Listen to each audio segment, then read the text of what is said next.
జోగులాంబ గద్వాల జిల్లా నందిన్నె గ్రామానికి చెందిన మాజీ సర్పంచ్ చిన్న భీమారాయుడు అకస్మాత్తుగా మృతి చెందడం గ్రామంలో తీవ్ర విషాదాన్ని మిగిల్చింది.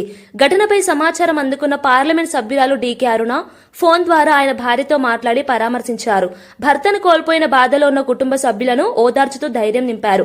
భీమారాయుడు ఇటీవల పొలం కొనుగోలు చేసిన తర్వాత అనుమానాస్పదంగా కొంతమంది అతన్ని గమనిస్తున్నారని, గత 2-3 రోజులుగా ఒక్కడే బయటకు వెళ్లి వస్తున్నాడని, తనకు అనుమానం కలుగుతోందని భార్య ఫోన్లో ఎంపీకి చెప్పినట్లు తెలిసింది.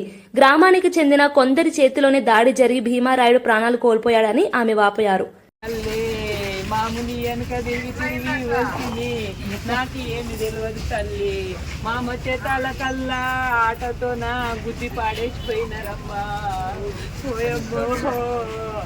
నా మొగిని కావాలనే గద్వాలకు పోయి వస్తున్నాడంటమ్మా.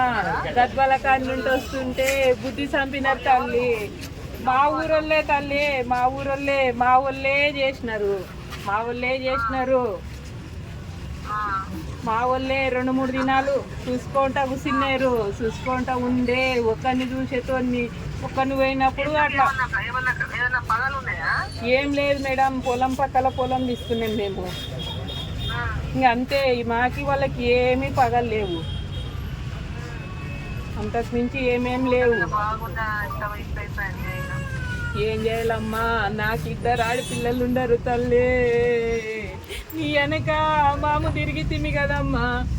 ఒక్క రాజు కూడా ఒక్క మాట అననట్ట నీవు పెట్టుకుని